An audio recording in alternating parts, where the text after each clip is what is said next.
Good morning, everybody. Welcome back to 40 Days of Love. It's early in the morning, but I'm out here in these streets. Okay, coffee in hand because it's necessary, but I'm glad you're here. And if you're not here right now, catch the replay.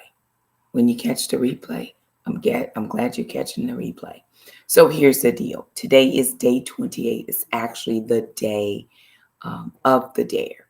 Because I did not go live yesterday, because I had a service last night, I thought I would get up this morning and make sure that I was faithful to my commitment and lead you through today's dare. Typically, I like to prep you the day before so that you're ready for the day.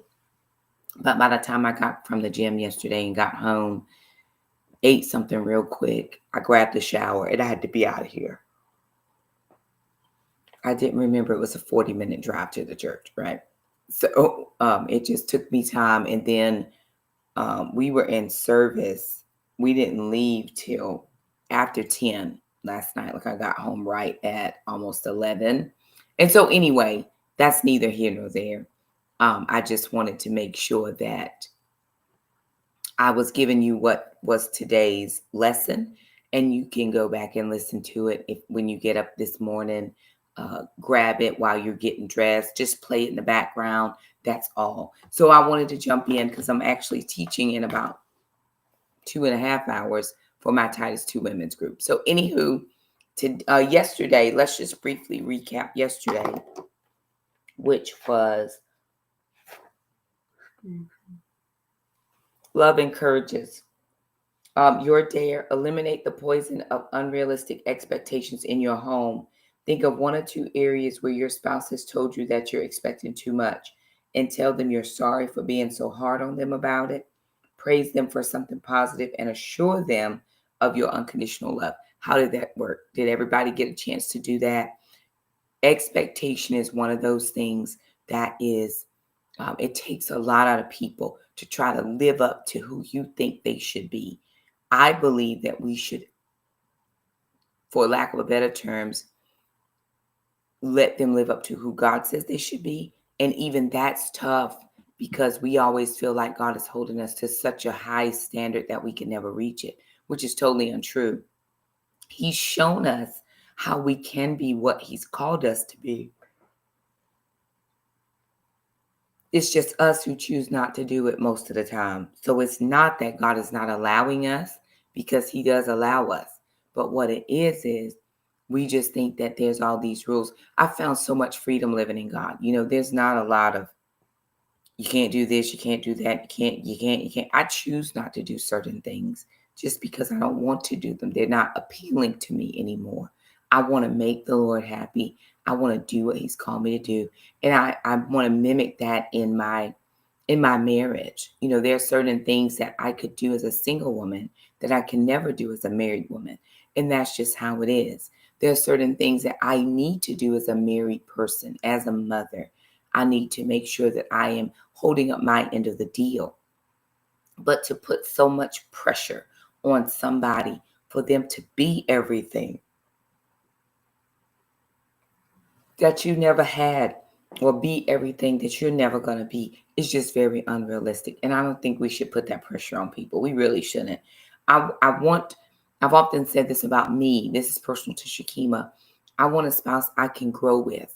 I don't want somebody that's so far ahead of me that they're pressuring me to come up to their level. And I don't want to be so far ahead of somebody that I'm pressuring them to come up to this level. But I want us to be our very best selves so that we can come up together, whatever it is that we need to be doing as a team, as a group, as a collective, as a collaborative. Then I want to be able to do that. So just think about that unrealistic expectation and don't put it on people. Think of this. Can you do it? Whatever you're asking them to do, are you able to do it? If the answer is yes, great. Help them get to that point. If the answer is no and you're waiting for them to do it so you don't have to, perhaps it's a little unrealistic. Just my thoughts on that. We're jumping into day 28 because it is actually day 28. Day 28, love makes sacrifices. And I think this is the thing that can be a challenge for people because I want things my way. I want it to go the way I want it to go. I want it to benefit me. Is this good for me? Has this helped me? What am I going to get from this?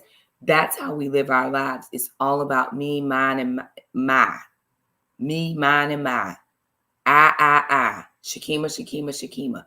When you get married, that's no longer the situation. You now have this person and this person together, and they have to figure things out. There's a give and a take. There's a lean and a bend. There's just kind of that collaborative togetherness that we have to think about. And it's not always about what I want when I want it and how it's going to most benefit me. There are moments when I'm going to have to give of myself to bend into what my husband needs, or to give what he needs, or to lend a helping hand, to give a listening ear, to give a shoulder to cry on, to give grace and mercy for them to just have a meltdown or a breakdown, not to stay there or live there, but just to say, hey, listen, I'm struggling here and I need somebody for me. And so as their partner, you want to be that person for them. You never, ever, ever want to be so rigid and stringent in your give and take of time and space and mercy and grace that they go and find somebody else to be their listening ear, their shoulder to cry on, or their safe space to be with. That's my job. And so I got to understand that while I may see what they're struggling with as, oh, that's non-relevant, that's a non-issue, this is what I would do to fix it and make it better, with my attitude about it, that I would say, you know what, I understand where you're coming from. Now let me see what I can do to help you. Okay.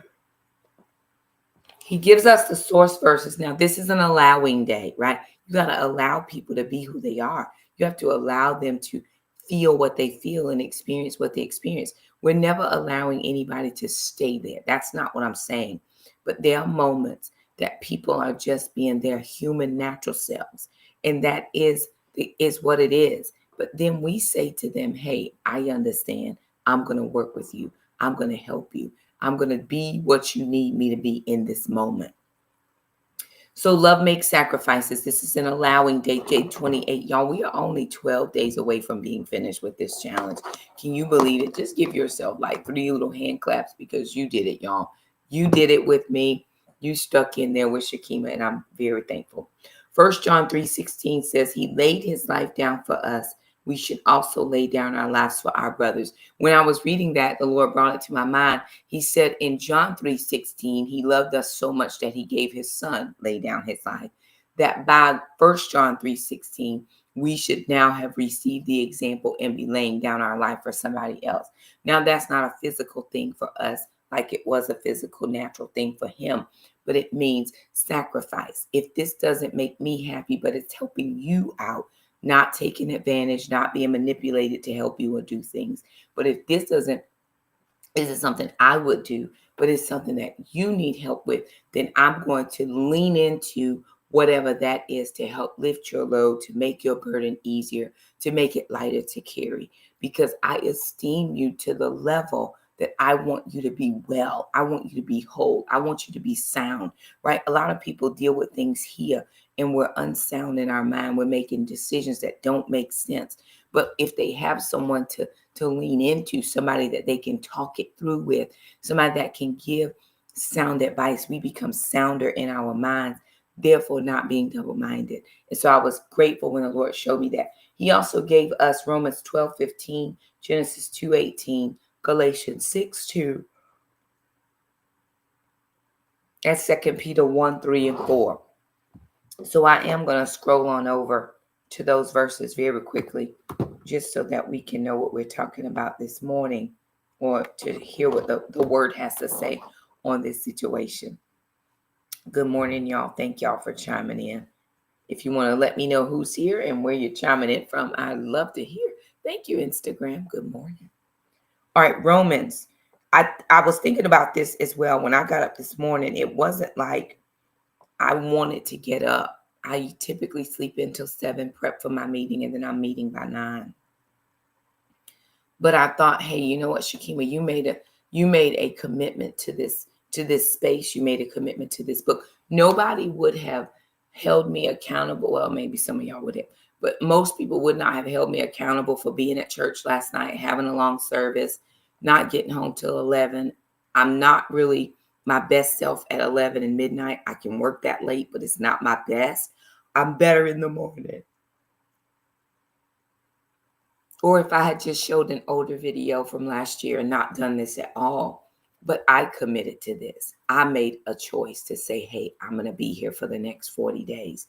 And so I felt like, hey, I'm going to do this because I know some people are following exactly, and some people need this encouragement to keep on going. By day 28, though, I hope and pray that we are not leaning so much on Shakema to walk us through it, but we're walking ourselves through it. I'm just a help. I'm just a benefit. I'm just an assistant. Right now, you're taking all the accountability for what you're doing towards your spouse. So that was my thought, but I still made a commitment to be here, and I needed to be here, right? As soon as I'm done with y'all, I'm going to go prep for my morning class. It's going to be perfect. I'm going to wear the same exact outfit and the same earrings and the same makeup, and life's going to be great. I'm just going to cut out a step of my personal get ready time. And I'm just going to do what I'm going to do just like I am right now. Moving on. Romans 12:15 says,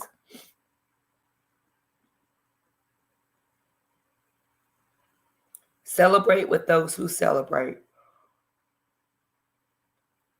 and weep with those who grieve. Celebrate with those who celebrate, mourn with those who mourn. You've heard that in a different translation. Genesis 2:18, one of the verses that the Lord gave me several years ago as a personal verse just for myself, and I have not forgotten it since. Genesis 2:18 says, then Yahweh God said, it is not good for man to be alone.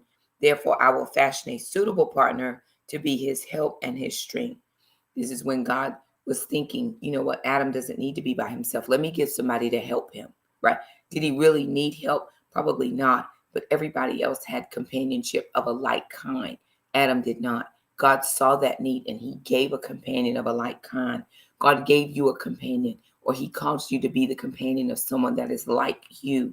Then it is for us to be their helper, right? We're the weaker vessel in a sense, according to how the word says it, but we're not weaker where we can't help them. There's an added benefit that they get when they get us. They get favor from God, and that's an added benefit to them. So maybe I'm supposed to add value to this relationship, and I need to figure out the best way to do that. Galatians 6:2 says, love empowers us to fulfill the law of the anointed one as we carry each other's burdens. And then last but not least, 2 Peter 1:3, that talks about him giving us everything we need. May grace and perfect peace cascade over you as you live in the rich knowledge of God and of Jesus Christ.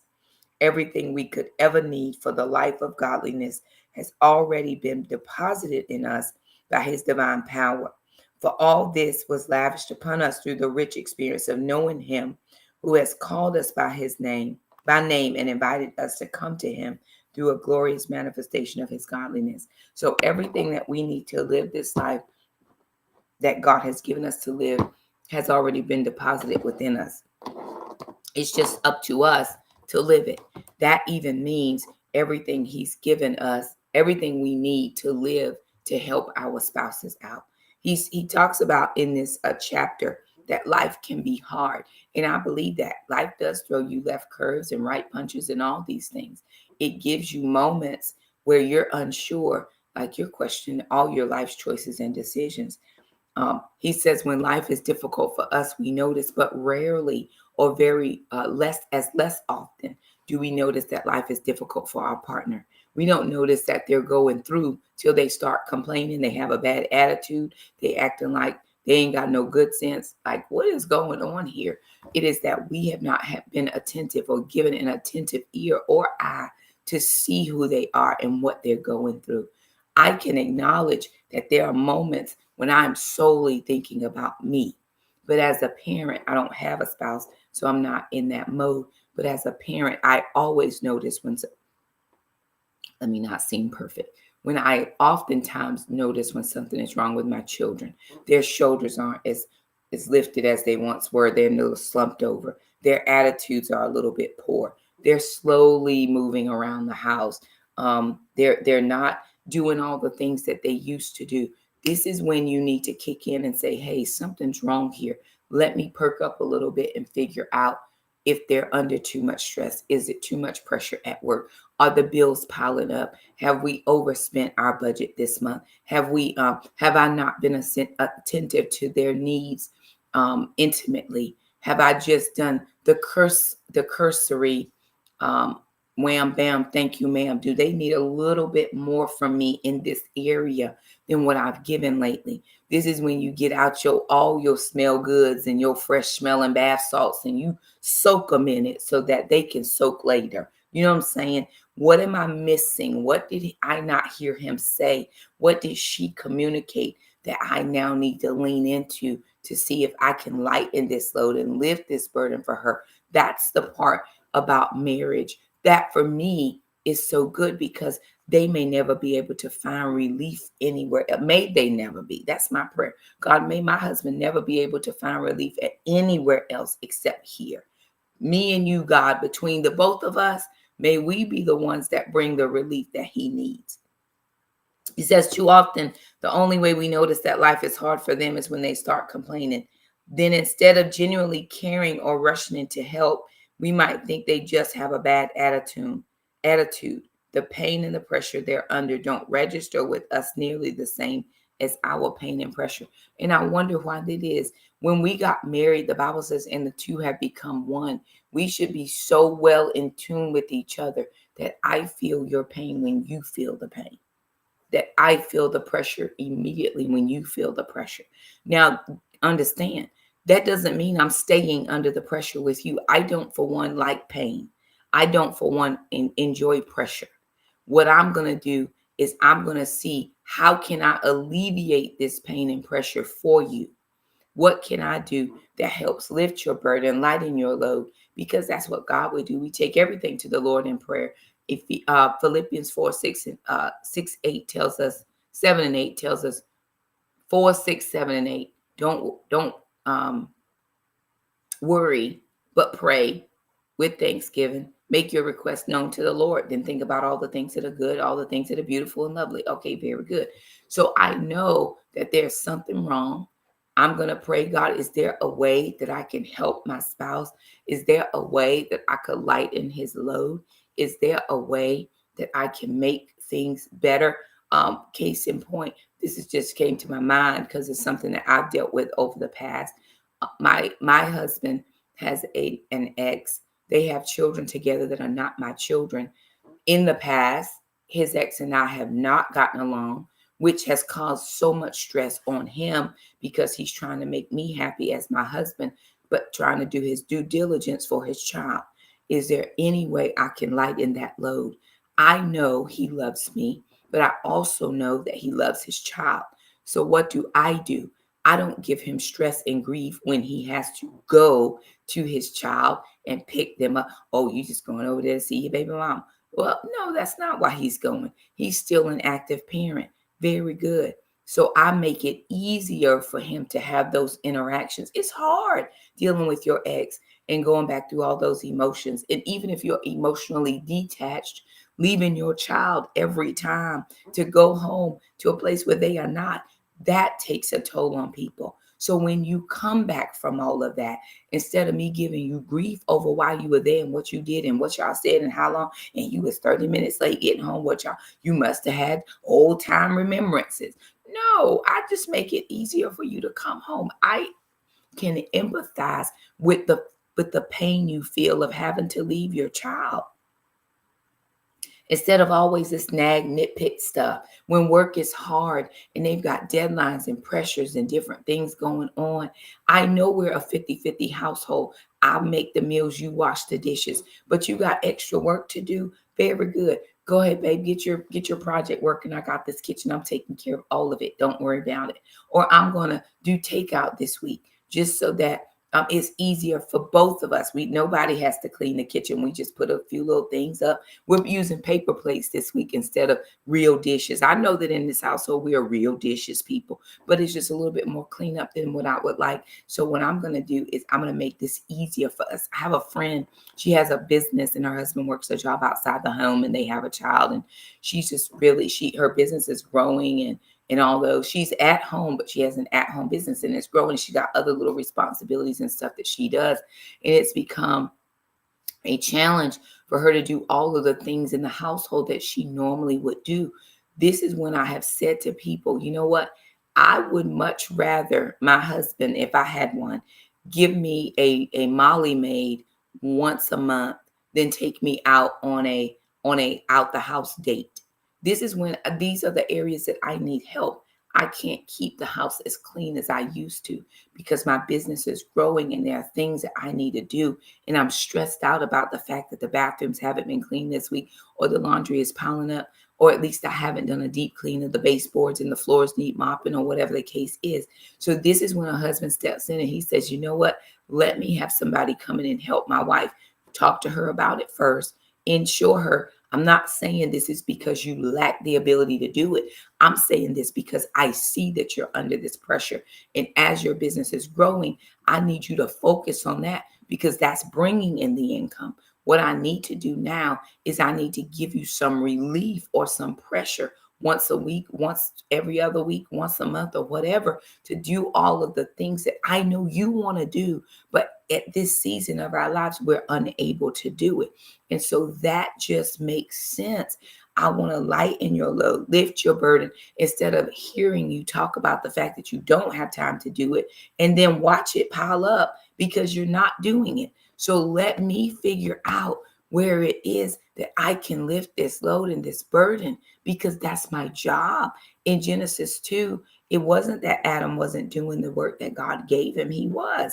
But God said, you know what? Everybody else has somebody to be with except him. He has me. But there are moments when I need to step away and do other things. So I'm going to give him somebody that can come in and not only plow the row, but they can drop the seeds as he plows the rows. It makes the work lighter. It makes it easier. It makes it companionable.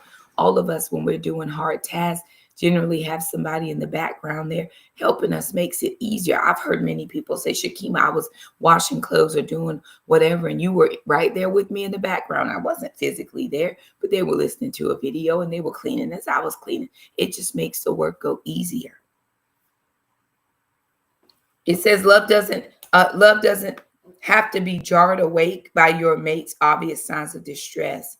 Before worries and trouble have begun to bury them, love has already gone into action mode. It sees the weight beginning to pile up and step in to help. Love is proactive in its action.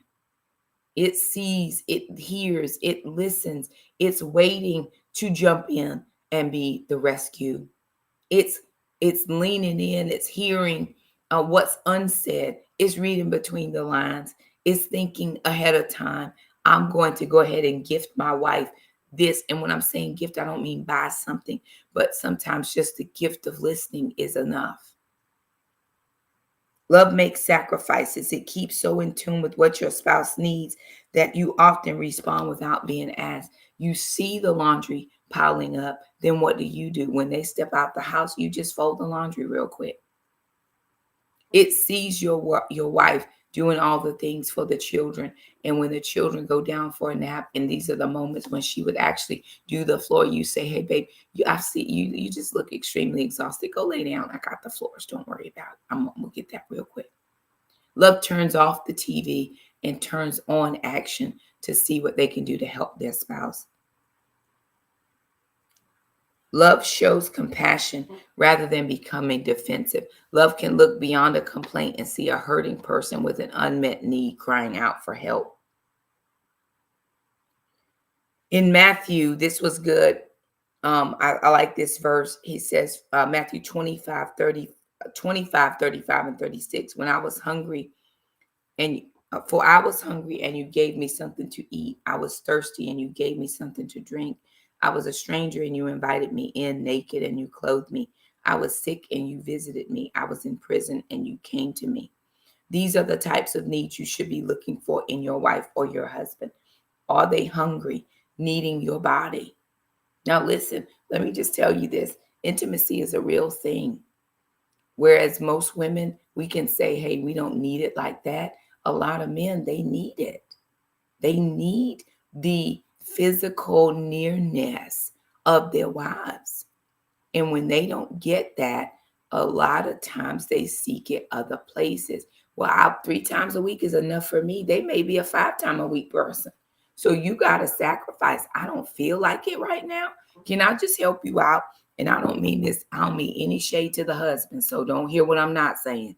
But ma'ams, it's not going to be that long anyway. You got a good 15, 20, 30 minutes. I mean, honey, listen, I heard Kevin on stage say one time to give his wife them 17 good pumps and then went on about his business. It's not like it's going to be forever, okay?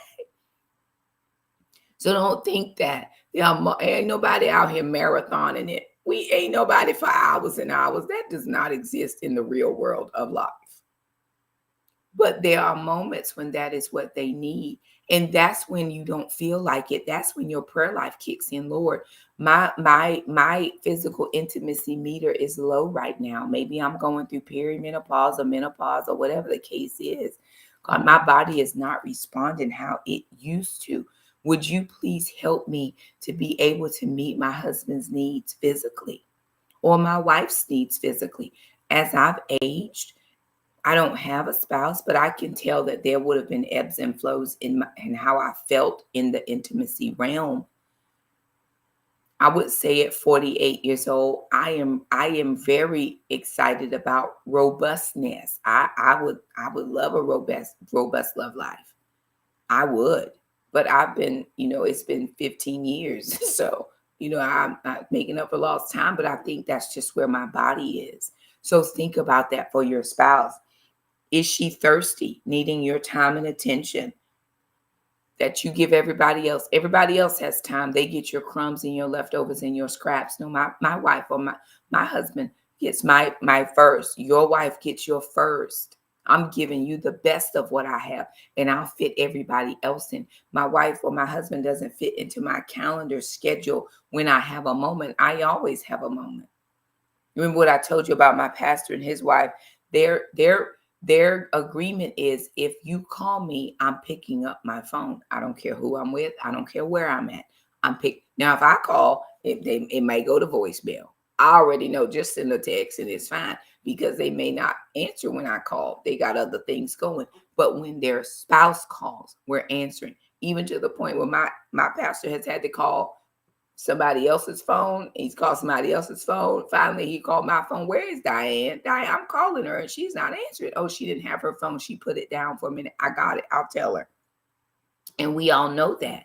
So where do they fall in your life? See, when somebody is thirsty and you give them something to drink, they always come back to the person who quenched the thirst. And if you're not the one who provides the drink, they're going to go where they are filled. They're going to go where their thirst is quenched. And I don't want that to be anywhere else other than here. Is it inconvenient sometimes for me to stop doing what I'm doing? Sure. But you're never an inconvenience. I think that's my prayer for my husband, babe, if you ever see this. And I think it's my prayer for you where your husband is concerned, or your wife. You're never an inconvenience. Stopping what I'm doing can be inconvenient at this one moment, but you're not. Let me get to a stopping point and I'm on my way in there. I recognize that you need something and I'm coming, but you're never an inconvenience. Does he feel like a stranger, insecure in his work, needing home and a safe refuge and sanctuary?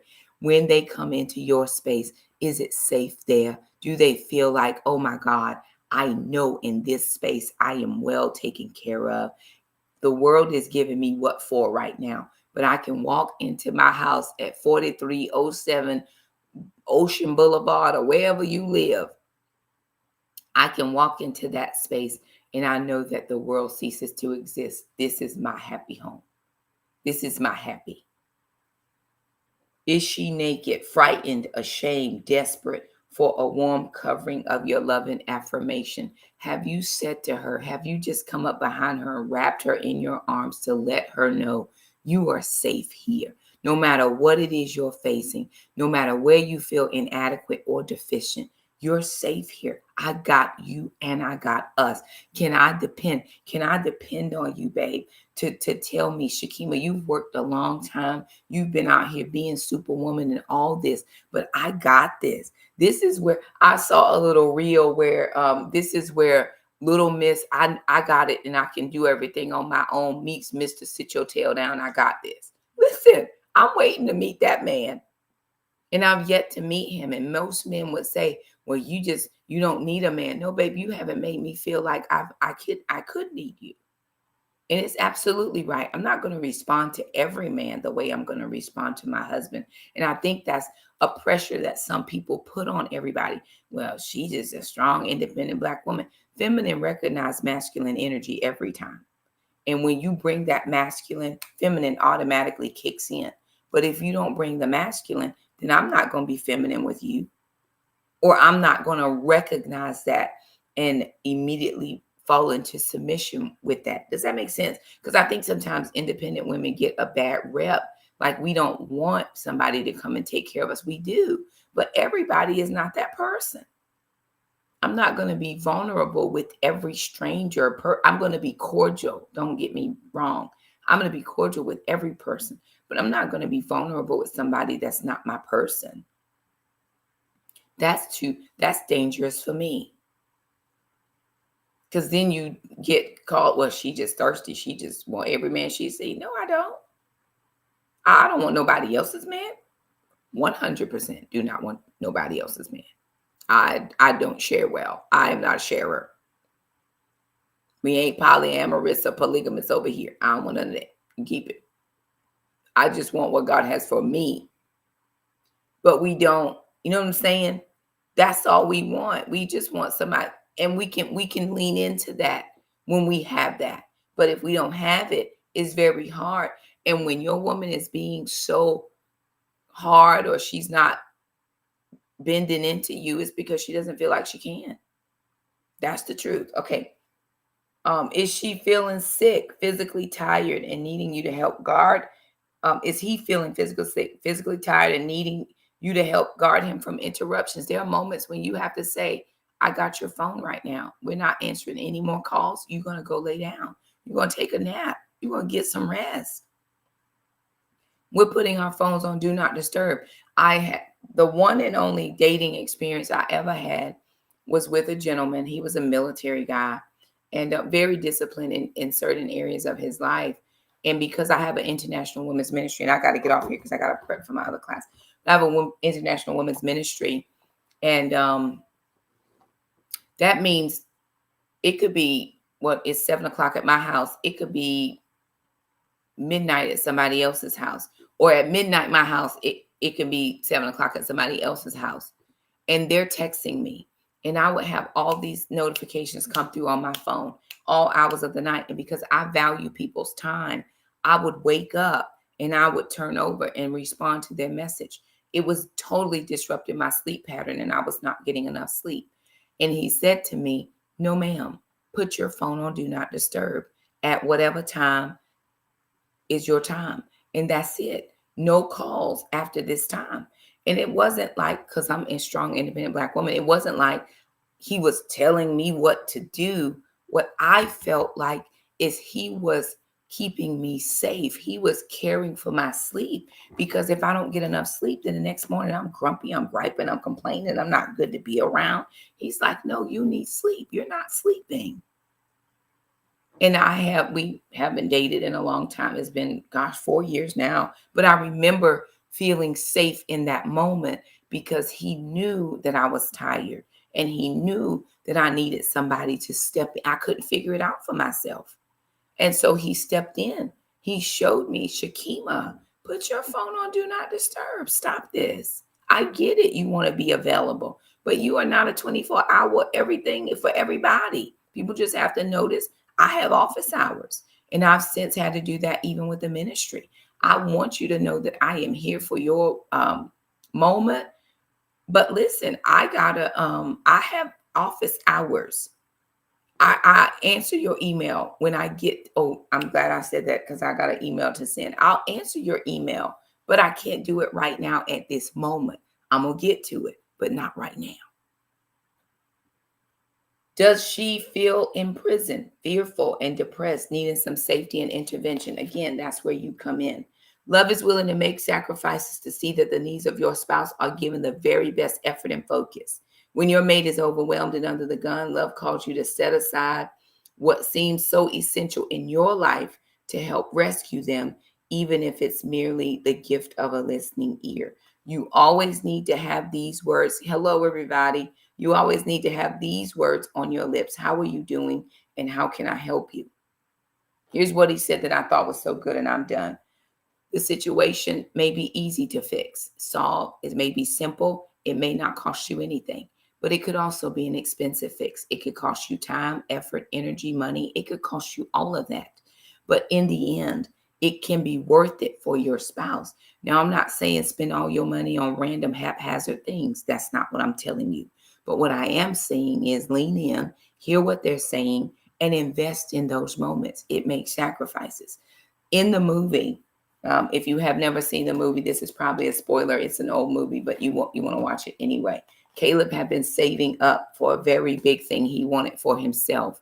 His wife had a need, and he refused to give that money for what his wife needed. He'd been saving this money, and she asked him over and over and over, and he was like, nope, that's not what I'm using my money for.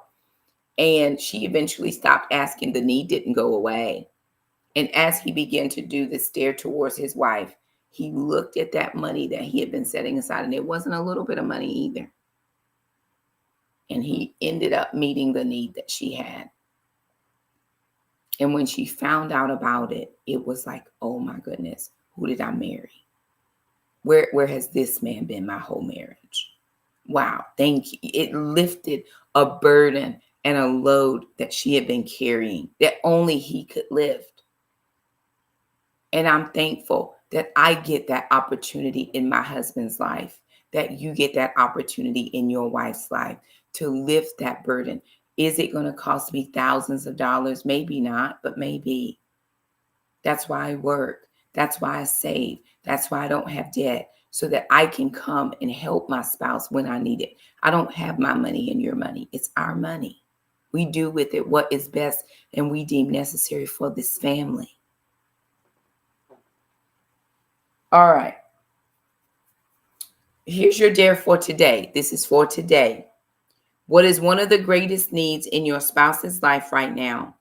Is there a need you could lift from their shoulders today by a daring act of sacrifice on your part? Whether the need is big or small, purpose to do what you can to meet that need. Matthew 11:28 says, come to me, all who are weary and heavy laden, and I will give you rest. Today is your moment to lift the burden from your spouse's shoulders and help them to do what they need to do to get it done. That's your dare for today. I will be back live tonight at 9 p.m. to run us through for day 29, which will be tomorrow. I apologize for not being available last night, but we were at church and we had church, and I said, you know what? I'll get them in the morning. I love you guys. Be good to people and be good to yourselves. And I will see you. Like the video, share, comment, do all the things. Follow, subscribe on whatever platform. And I will see you guys later. Bye now.